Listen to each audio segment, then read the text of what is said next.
अन्तिमलाई त इन्जोर है। Hello guys, त्यहाँ जान्छ आज चाहिँ हामी के भन्छ चिकन सफा गर्दैछौँ। आज हामी चिकन सफा गर्दैछौँ गाइस। अनि हाम्रो चिकन चाहिँ एकदम हाम्रो केटीहरूले मिठो छ। त्यसमा पानी हाल्दै सुसिला बाल्दिनु ओके नडे भन्छ घोटेर मिलेर एकदम सोर सफाई सुशीलाजी कि त पोस्ट मार्नु मात्रै हो त। म त कति काम गर्छु यहाँ तर थाहा छैन कि म कति काम गर्छु भनेर। तर म होस्टेलमा इतना ज्यादा काम गर्छु। हेर्छ कसरी निक्लिँदो रहेछ हो। हेर त्यो कलर हेर तल हेर तल।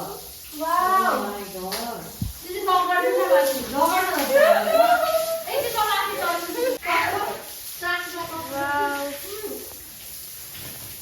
दिदी झाडु दिनुमा झाडु हामीले गयो झाले कहाँ हुन्छ नबस्या झाडु गर्नु गइसक्यो। उया उया उया माटो मैं इतना ज्यादा काम गर्छु पछि किसी भी कसैले पनि मलाई मनै पराउँदैन। सुनमा आया यसो छ पानी सुता पनि वाउ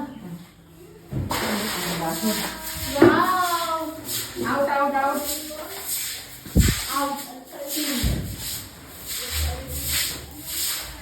भयो होला नि किचनको काम। कामै त गर्नुपर्छ गाइस। हाम्रो होस्टेलको किचन पनि डिजाइन खालको छ गाइस। के भन्नु आज हाम्रो होस्टेलको के अरे सरसफाइ गर्ने डेट हो क्या। एकदम हाम्रो छुट्टीको यहाँ बेला हाम्रो छुट्टीको बेला जहिले हामी काम गर्छौँ। हेलो अझै एउटा त चाहिँदो रहेछ त हौ।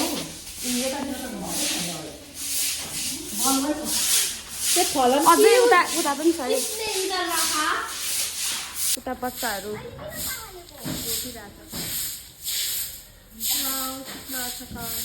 सबै तरिकाको काम हुन्छ यता सबै धुने। उता झन् बाजे उता दाउरा काट्नु जानुभएको होला होइन बाजे। एकदम पानी हालेर चक्क सफा हुँदैछ हाम्रो होस्टेल। वाउ कितना सुन्दर कितना सुन्दर बनायो। हाँ तो सासू आमा चिटिक्क बनाइदिन्छ है मेरी सासू आमा। हेरिराख केटा भन्दा सासूलाई उयो सासू आमाको चाहिँ मन खानुपर्छ। केटा भनेको मन नगर्दा पनि नानी भइहाल्छ। अरू के भन्नु जहिले रिल बनाउने मान्छे म तपाईँहरूलाई एउटा एकदम खतरनाक कुरा रिभिल गर्न गइरहेको छु।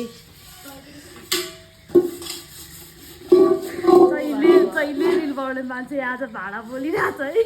जहिले रिल बनाउने मान्छे आज यहाँ भाडा बोलिरहेको छ। पुरा देखाउनु हुँदैन।